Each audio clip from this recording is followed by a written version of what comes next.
All right. Yeah. What was your experiences with him when you were a player and he was an assistant on that team, and just your relationship over however many years with him, and what you respect about him? I respect. He's. There's lots of coaches that are regarded as like the best coaches in college football. Not many could do what he's done. Okay. Speaking as a guy who won at Temple, and I mean, you go in at Rutgers before he got there. Not many people had won there, and he won there at a high level, left and came back, and he's winning there again now at a high level. He's a great football coach. Point blank. He's just a great football coach. Great builder. He's elevated that entire university. I have the utmost respect for him. When he speaks, I listen. I just have a lot of respect for him. You thought after the game, your initial impression was Gunnar did pretty well. Did the tape kind of confirm that with the O-line and just how they got after it? Yeah, I think so. I think Gunnar played well. I mean, there's some things. He learns to continue to work his anchor. As he's getting people going speed to power on him, he continues to work on it. He'll get better.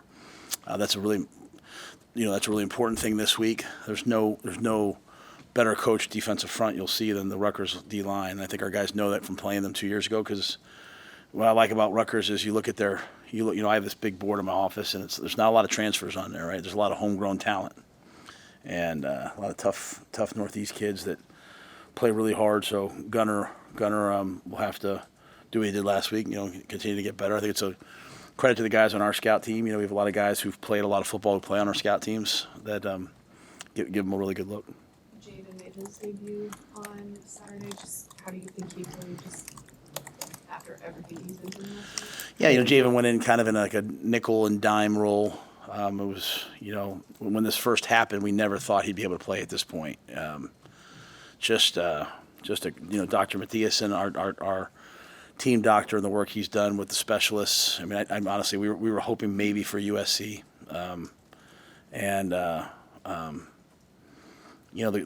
hard part about my job is I only get called in when it's the heartbreaking conversations. I'm not the position coach. I'm not there for the day-to-day good ones. I'm not always the fun guy, but I was there for that one with Javen and his father, and just like I was with Ramir last year when his season was over, and those things are heartbreaking. And so to see the joy on Javen's face to play was that was a moment that will stay with me for a while. And so, how did he play? Honestly, I'm not even sure that it even necessarily even matters. To be quite honest, but he thought he played well.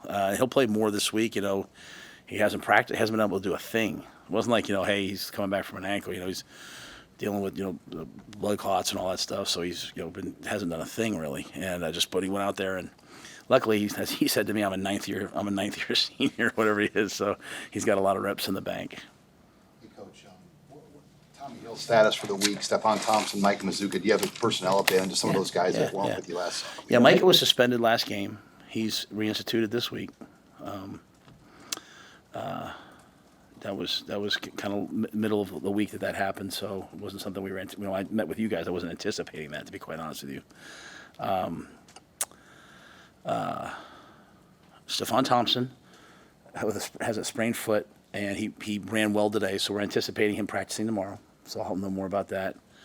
And then Tommy went out like the NFL, like 2 hours before the game and worked out, and just didn't quite feel like he could go on it. Now he ran today and felt good, so I would anticipate Tommy having a chance to play this week. I think that'll be another probably, be quite honest, game time decision. It's all the plantar fascia is all pain threshold, and it's not like can you tough it out. I mean, I've seen guys miss a long time with it, so he's doing everything he can to play. So we'll see. Is Michael ready to run? Can he be back in the lineup? No, I wouldn't. I wouldn't start him. I mean, he was a backup before this happened, right? Like when he came out of the Colorado game, he was Toski was put ahead of him. So he's got. I love Micah. I'm working with him to make him the best he can be. You guys talk a lot about him, but he's a backup player for us. Coach, this is not asking you to criticize the refs, but what's the process that you guys go to as a staff to maybe send in certain plays weekly? Do you do that type of thing, and what's the end result of that process? Yeah, you send them in. You send in, hey, is this a question? Is that a question? Questions you have, they'll send you back whether they agree or disagree. there's like a weekly tape that they send you that has points of emphasis from the week before. So like, I'm saying from the whole league, so you can kind of hear what's being said to the officials. And then if it's something that rises to a higher level, right, maybe you get on the phone with somebody and say, hey, so like for me, because I got a penalty, because I injected myself into the game, I made a call to figure out, what I did right or wrong. Yeah, I mean, it's just kind of like, hey, you send your plays in, you get them back, they tell you what they agree or disagree with, and you're trying to figure out as much as anything, as the rules change, okay, can we do this? Can we not do this? Can we hit it? What used to be a great play is now a penalty sometimes, right? So can we do this? Can we not do that? Alex Bullock had a couple key blocks, including on that Ja'Cory Barney touchdown. Just what did you think of the impact he brought as a perimeter blocker? So Alex was one of the guys we talked about in the team meeting. We ran that play earlier in the game, and so they run with motion. So if you send a guy in jet motion, they chase him. And so last week, Oregon State had a ton of success handing the ball off. And really people, for 2 years, that's the kind of one of the things you try to do against Purdue's hand off jet sweeps, right? Well, they made the decision, and we actually practiced it in case they did it. They made the decision to, instead of running with it, to like rock and roll the safeties, which is a little more complex, but it's better in terms of speed sweeps. So the first one, Alex is going to go block the man-to-man guy. The man-to-man guy doesn't come. He sees a safety, he tries to veer off, he goes and blocks him. That misses it, it's a 4-yard gain. Now they get a 15-yard penalty for throwing his legs or whatever. So I yelled at Alex on the sideline. He was about ready to fight me. They ran it again. Alex sees it, makes the block. Ja'Cory runs for a touchdown. You see Alex turns around. He does this passionate, like, I don't know if he was telling me to get lost or if he was just fired up. But it's those kinds of things that we really are trying to build off of, like, preparing through the event, seeing how people are playing you. What do we need to do differently this game based upon what they're doing? Like, again, we're in warm-ups, and number 4 goes from playing middle linebacker now to playing an edge player. Oh, shoot. Okay, how are we going to handle this? Now 31's now no longer the deep safety. Now he's down low. 32's a deep safety. So that's one of the hard things about playing a team that's struggling. They've lost their last 2 games because they're probably going to make some fundamental changes. Alex is just becoming more and more and more the guy that, the coaches or Dylan will say, hey, can I have Alex on this play? Because, he's a guy who finds a way to get a job done, and he was excellent on special teams. He was fantastic on. The shame of the special teams the field goals was so front and center that it was a heck of a day for Brian Buschini. I mean, 5 touchbacks, in kind of hurricane-ish type conditions. I wasn't sure if he'd get the touchback. I think 4 or 5 touchbacks, right? An amazing tackle that lit the team up. 2 tackles on. He was able to field both those snaps, which were really bad snaps, get him down, then made both tackles on those plays. Pooch, the first one, should have been down at the 2, right? So he made an excellent pooch and then put one at the 10, one at the 4. So Buschini, I thought, was magnificent. And Bullock, another guy like that. I always try to talk to our team about the unsung heroes, the guys that no one's noticing. I thought those guys, Alex was one of those guys. You guys are +5 in turnovers. Is this kind of what you envisioned when you thought about where you could be if things went right and turned around in that area? Yeah, I mean, I thought I probably didn't think we would be. I probably didn't prepare for. Oh, yes, let me say that. Yes, I thought we would. If we could just not turn the ball over, we'll have a chance. Games will be close. We'll have a chance to win the game at the end. I didn't probably prepare for us being as explosive as we are in terms of we're really even in the first half. I showed our guys it was. And forgive me for the numbers might be off. 32 plays for 210 yards in the first half. 27 plays for 208 yards in the second half. So it really wasn't like we weren't explosive.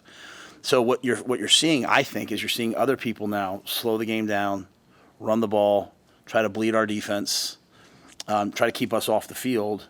And so what you could see is like a young quarterback going out there being like, hey, I'm going to be extra aggressive because I'm only getting, we played 57 plays on offense. I'm not getting a lot of plays. But what I like about Dylan is he's checking the ball down. He's getting completions. He's moving the ball. And but yeah, I think that the turnover margin, I think we've won it in every game except one we tied it, right? And even the game we lost, we won the turnover margin. So I'd still love to see us get way more. We have a couple sacks. We have 5 sacks with no sack fumbles. That's not good enough. It's not good enough. So those are the things. And I say that because our guys in the meeting, they were like, Ty Robinson barrels through, sacks the quarterback, and he's the first guy to say, I need to knock the ball out there. So there's a lot of places we have to improve. Where are you exceeding your expectations in terms of creating explosive plays? What has your offense done better than maybe you thought it would? I think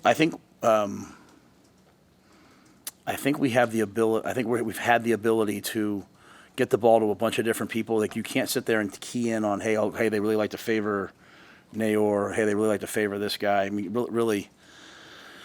If you throw in the pass interferences, right? I mean, I think we had 7 20-yard plays, and that would probably have been like 10, 11, 12, right? So it's not like, hey, it's just this. I mean, we're able just to go out and throw kind of general tempo drop back, and we're holding up in protections. I mean, Emmett and Ramir were excellent picking up blitzes. So I think that's allowed us, some catch and run type things. What I'd like to, there's some things I'd like to see more of. Like, we weren't great in the red zone. In the first half, we were 0 for 2 in the red zone, and we were 2 for 2 in the second half, which is why the game changed, right? Third down was disappointing. But when you look at it, it was 4th and 1 and we false start, and it was 3rd and 1 and we false start. So just, as I told our guys, it's time for grown man football. Enough of that. I thought I heard him clap, or I thought I heard enough of that. Like, come on now. So if we could stay on the field a little bit more, maybe get a few more turnovers in defense, I think we could really see some explosive things happen. But you're about to face some teams like Rutgers who, they don't give up explosive plays. They make you earn it. Coach Shiano doesn't give up explosive plays. They're going to play quarters. They're going to make you earn it. They will pressure you. And as much as we're kind of built to, like, we want you to pressure us, we can get the ball out of our hand. They can sit there. They play 4-3 quarters with rugged players, and they'll try to knock you back into the quarterback's lap. So it's a whole different animal that we're facing this week with the way they play. Is that Washington gains 521 yards and scores only 18 points, kind of the template of like what their defense is good at, is preventing those big plays? Yeah, well, I mean, I think they're just went through it with the team. I think they're in the top 2 or 3. Right? They convert third downs at 51%. Right, so they stay on the field. There are 33 minutes of time possession. You gave me the stat, Keith. They're top 10. Let's just say top 10. They're top 10 in red zone defense, right? So, Washington had a bunch of yards, but they were 1 for 5 touchdowns in the red zone. So, we have to even the touchdown we scored, but we had to get it to 4th and inches to get it in. So, for us, we're throwing the ball around decently. Can we get the tough yards? Can we get the 4th and 1? Can we get the 4th and 2? Can we get the 3rd and 1 without everything having to be a speed sweep? Can we line up and knock you back and go get that yard? And that's the state. As you look at the things that we're not doing well or doing well or what we need to improve upon, it's those hard, tough yards that I'm anxious to see. Hey, Rutgers has got a known history of blocking kicks under Shiano. He's got 71 blocks in his time there. How do you guys address that this week? Just the importance of that phase of this game after especially what we saw last week? Yeah. I'll just say this: last week wasn't the field goal protection team. It was the snapper. I mean, like, if you're kicking a ball at like 1-5, operation time. I mean, to me, it's the snapper. If we practice so much on special teams, on field goal, on punt, all those things. If we have to start changing stuff now you have to. If there's a problem, you fix. But if we have to start changing things now, then we're panicked. I mean, we know what to do. And I mean this sincerely. Like, we know what to do, and we have the guys who can do it. They got to go do it. Like that's the phase that we're in. Like, if you guys have heard me talk about like winning football to championship football, like, you can't be a different guy in practice than you are in the games. And like, we're making those kicks in practice every day, and so I expect us to make them in the games. And we're making that snap in practice. So, I expect us to make them in the games. So they're going to come after us. They should come after us, right? But one thing we are doing, like, we went after the first punt, and if you go back to the last couple of games, the punters are getting the ball off against us in like 1.1, 1.2, and the balls are going 35, 40 yards or going out of bounds. Like, our punt rush team hasn't made the big play that everyone goes wow with, but the field is being tilted in our favor. Like, we're getting the ball at the 40-yard line, they're getting the ball at the 5. We're getting the ball at the 40. If anything, I'm coachable. I watch Coach Ferentz. I watch these guys, and I'm like, okay, how are they winning in these elements? And the elements haven't really showed up yet, but when they do, like, the wind was there on Saturday. But yeah, they're going to come after us. We're going we got good players. They have to play well, and that's really been my message to the team. Is like, you can't all of a sudden now change who you are. You got to be who you are. If you're fast, be fast. If you're tough, be tough, and do it against a really good Rutgers team. Did Sierra do well to arrive mid-summer and figure it out to get to where he is right now? Yeah, he's smart. I mean, at the end of the day, like, if you're smart and you try, you have a chance. you know, some guys play football because they're talented. Some guys play football because they're football players. I don't know if that makes sense. like you somewhere along the way, like some people lift weights because they're lifters. Some people run because they're runners, right? Like Sierra's a football guy. He's a football player. So he shows up and you're not pulling teeth. We have some guys who are really talented, but you're trying to get them to be a football player and they want to be everything else, right? Sierra's a football guy. He's played a ton of football at a high level at USC. The moment's not too big for him. He likes to compete. He had to learn kind of our way of doing things, our way of practice and all that, but he's a really, really good person. And so when you do correct him on something like, hey, here's what we expect, he does it. And then, I think John Butler's done a really good job. And then, Melvin and Adam DeMichael and Tariq help him, and they do a good job of getting people reps. And then if you go back to that game, we had Mario Buford in there playing in crucial times. We rotated more guys. Jeremiah Charles got real reps. So we wanted to get more people in the game so we would be fresh in the fourth. Dylan mentioned on the touchdown throw to Banks that he went from a double cadence to a silent count. Said there was noise and just a lot of different stuff going on that play. It was a third down. First road game. Is that he kind of talked about it nonchalantly, like he just did this. Is that kind of thing rare for a quarterback like him to do in that spot? I think the thing that we've done with Dylan is we've said, everything in life happens for a reason. I had a chance to work with a guy, Ben McAdoo, at the end of my Carolina time. It didn't work out for us. But Ben had been with McCarthy and all those guys in the Green Bay and the way they train you in Green Bay. And they start the year off, hey, here's our 4 or 5 man beaters. Here's our 0 beaters. Here's our cadences. And then you get a guy like Aaron Rodgers, you train him that way, and then pretty soon he has all the answers to the test when he's out there. And so I think what we've done with Dylan is, I've said it from day one, I think Steve asked me the first week, like, we're just, however we want Dylan to play when he's a junior, we're just trying to coach him that way now. And the same thing with Danny Kalen. And so, here's your cadences, here's your checks, here's your audibles, here's your opportunities, there might be different things on different weeks, but even the right before the half, they brought 0 and he checked to a wheel route to Ramir and just missed Ramir. But we're living with those things. Like maybe we didn't want to do that. Maybe that was we could have just won them. But we have coached them up and they've put the system in that's really, really, really high level stuff because he can do high level stuff and he works at it, he reps at it. Like I'm in my office today. He stops in my office. He's talking about the things that they do and what can I do this? Can I do that? So, I think he's rare, but I think the confidence the coaching staff has given to him to go do it, and then also I think that his preparation's like way, way, way over here. Talked about relatively growing team. Where do the 5th and 6th year guys fit into allowing that to happen? Yeah, they're growing too because they're in territory they haven't been in before, right? And so, they haven't been 4-1, right? They haven't. I don't know how many road games they've won, right? They haven't done those things, and so it's this humble confidence to stand your ground, right, and not, be confident in the things that you're confident about, but also be humble to say, hey, what do we need to improve upon? So, can you come in this week?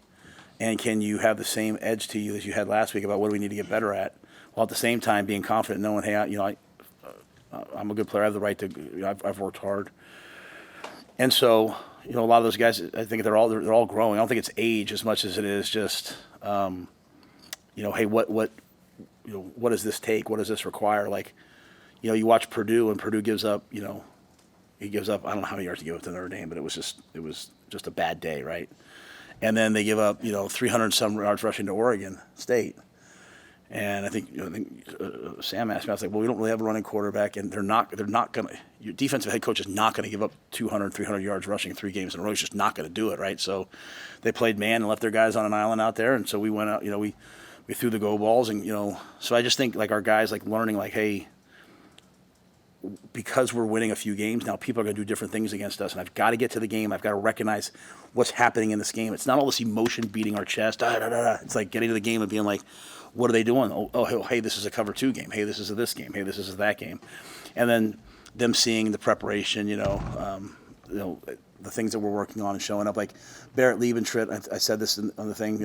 He had the same play in practice that wasn't very good. We showed it to the whole team. He got in the game and he absolutely took out 2 guys, like you guys said. I hadn't seen that yet. So hey, practice matters.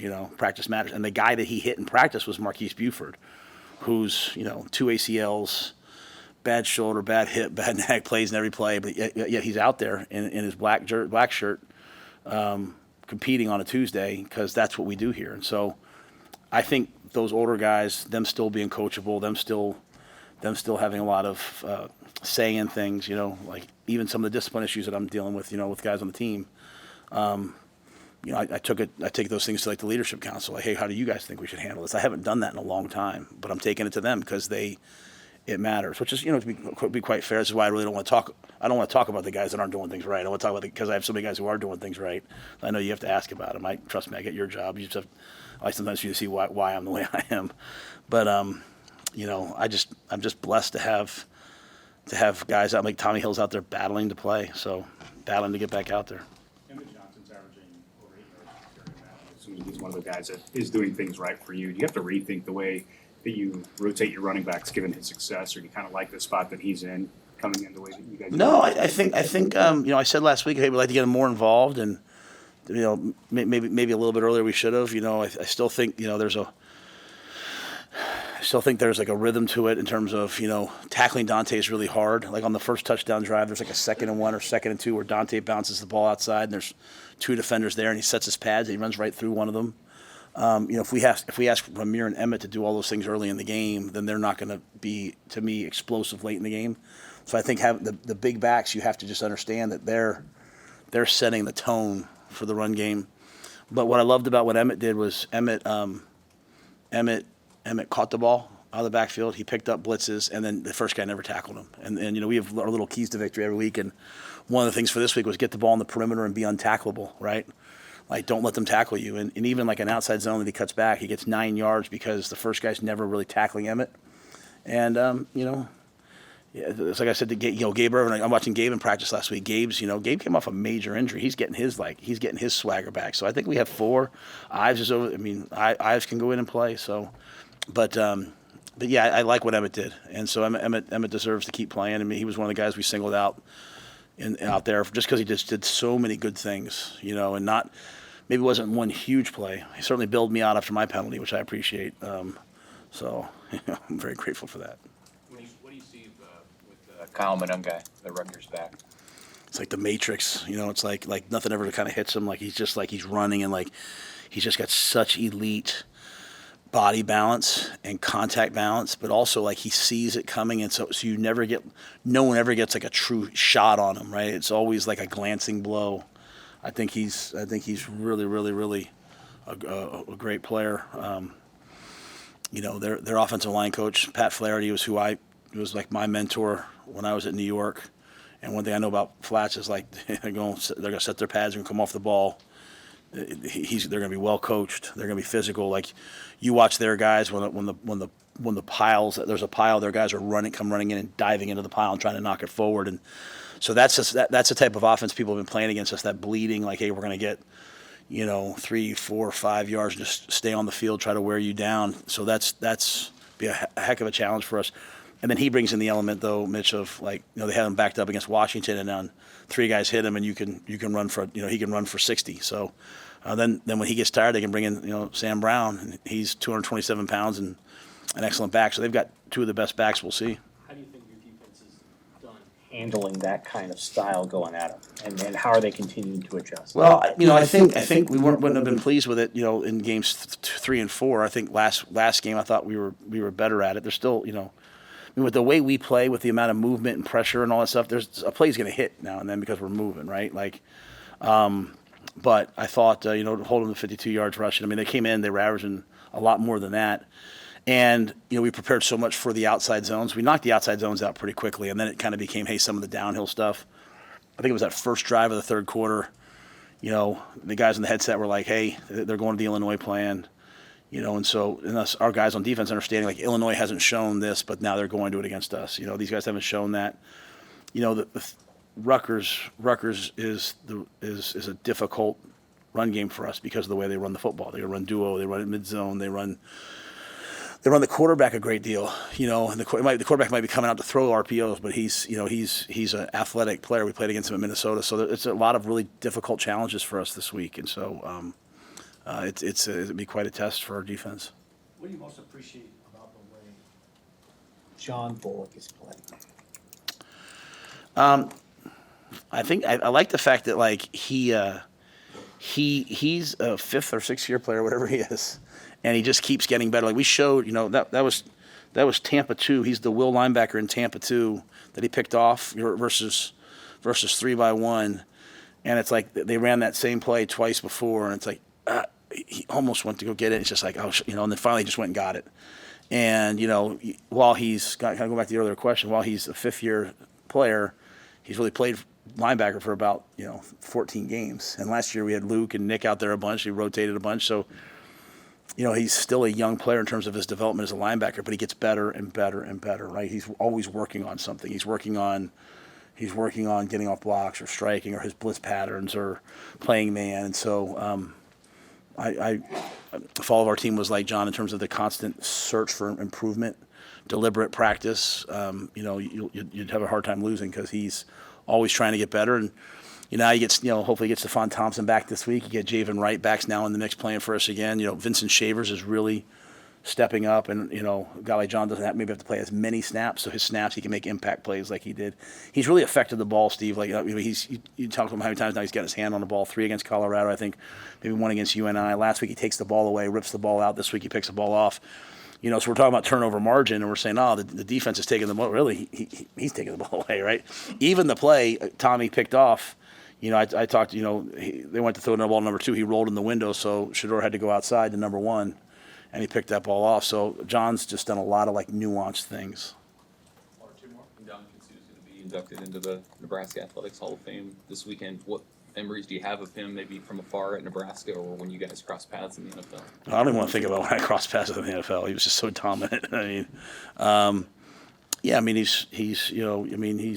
was a Heisman candidate as a defensive player. The most dominant defensive player, really, if you think about it, in at least in my recent college history. And what I love about Ndamukong is as dominant as he's been on the field in college, and then he shows philanthropy, giving back to his university, which you don't always see, right?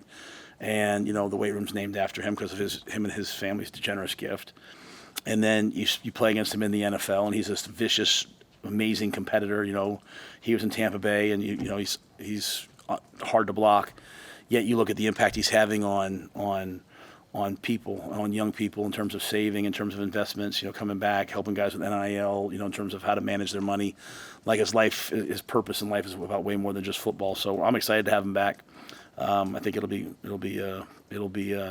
great for our players. I'm hopeful that at some point he can come by. I know his weekend will be packed, but he can come visit with our guys. And it's really a great, powerful message when your players see that the best days of their lives are not their recruiting rankings. Or not, how they were drafted even. Each thing should be better than the next, and life after football should be the ultimate, right? And so Dominican comes in with a beautiful wife and great kids and doing amazing things, so tremendous role model for our players. All good? Last one. Coach, something on the different topic, but maybe you've talked about it before, but your thoughts on what's going on in North Carolina with the storms? Yeah, I've had 2 stints of living in North Carolina, so when obviously I was in Charlotte in Carolina, and I have a lot of great friends there and people that we love. And so, our concern, our heart has been there. And when Julie and I first left, we were married for just a couple of years. We lived out in Western North Carolina and just out past Asheville and Cullowhee, where Western Carolina University is. Jarrett Washon, who's right over there, was one of my top guys. I coached him there, and all those wonderful people in all those small towns up through into Tennessee and down into Georgia. My heart is certainly with them. And as someone who's been a part of a few of those kind of the disasters, you see the absolute worst, and then sometimes you have a chance to also see the absolute best. People picking up and leaving their lives to run to help. And but it's sad and it's unfortunate, and I met so many wonderful people in both my stints in North Carolina, really in South Carolina, and my daughters still go to camp in Western North Carolina. So there's all these people that we care about. So yeah, we've been on the phone, we've been concerned, we've talked to people. Some people we haven't had a chance to talk to. Jarrett's family's still there, so we've been a little heavy-hearted over all that, and our hope is that the best part of man will step up at this time. So, all right, thanks, guys.